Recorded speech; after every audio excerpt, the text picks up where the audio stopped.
it's frustrating and sad that in order for us to be taken seriously, we have to project an image of ourselves that isn't always who we are. Well, that's how you women feel when you are culminating in feminine circles. But us as men, we don't see that. I'm not dating a masculine woman. I'm not gonna date a Why? masculine woman. I'm not gonna marry a masculine woman. And Why would you? yeah, and typically no man is.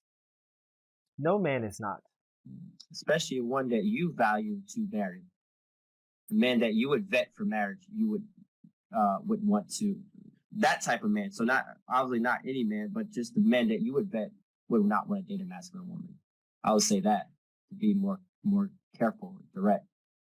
The men that So you would vet to the men that you would vet for marriage, the man that this woman would probably vet for marriage or would want to marry is probably would not be obviously I wouldn't, consider it be a bum on the street, but somebody with some type of value. Would that man want to date a masculine woman would be the question. so Lauren Simmons, my advice to you is if you are a young lady who wants to be more feminine but feel that you can't for the reasons that you laid out, or you feel like other women can't for the reasons that you laid out, then and you believe that that's wrong, which it may seem that you feel that that's wrong because you are saying that it's bad that women can't be quote unquote feminine because it's seen in all these negative suppositional perspectives. My advice to you would be, since you are aware of this, why don't you do something about it? Young women that you work with and that you're around, like I always say, and like you've said it too, Raw Wilkes, that um, the greatest thing you can do is be a great influence on you, your family, and your community. You can't necessarily change the world. That's kind of an obscured goal to try to aspire to, which some people are able to do it. I would say empower the people around you. But thanks for the comment, Lauren. Yeah, and I remember reading something from the sociologist. I think her name was Nicholas Wolfinger, was saying that he did a study was showing that the reason why women drop out of STEM fields and fields in that nature is because they feel that it's incompatible with a family. It's not close, not even close.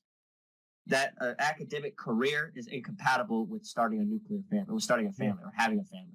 yeah, And I mean, granted, you didn't have to do a study on this. To me, it would be common sense because, our population is generated from having women giving birth.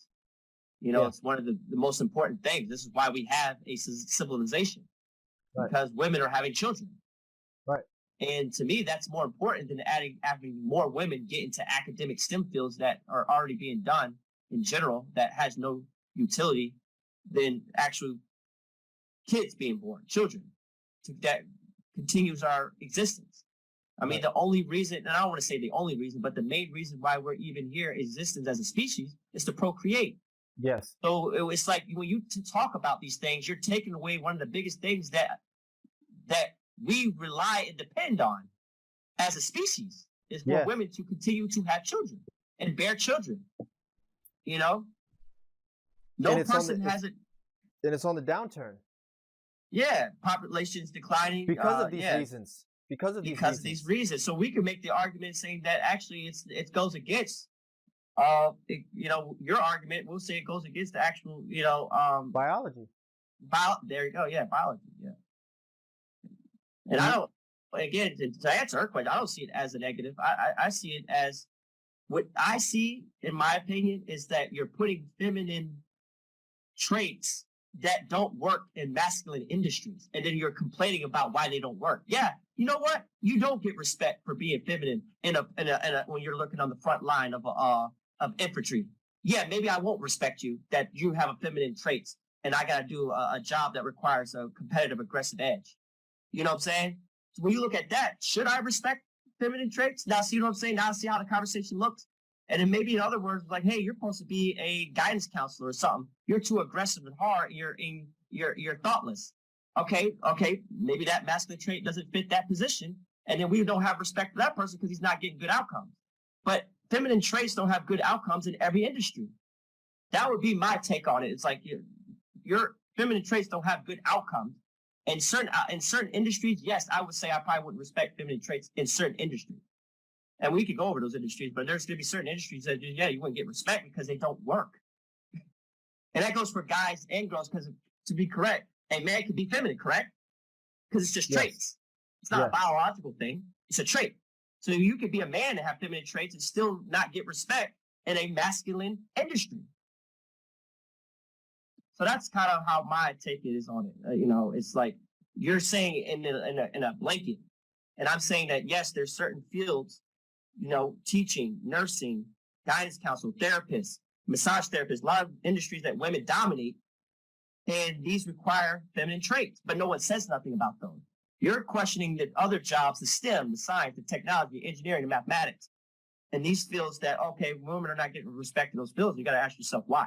Why you feel that you don't get respect in that? Is it a woman thing, or just the qualities don't really create the because certain characteristics do create a certain job outcome. You know what I'm saying? Like being conscientious, organized, versus somebody that's an artist that needs to be a little bit more open, like fashion, open, creative, those type of aspects. And then maybe look at that from a characteristic standpoint more than a masculine and feminine character traits. And just to add to that, the feminine and masculine traits are culminated in biology. Generally, women are feminine and men are masculine. But because we have the element of choice and the element of decision making, and we also have the factor of psychological or cognitive deficiencies, these things can switch, or you can be more of one than the other. So yeah, just clarifying that.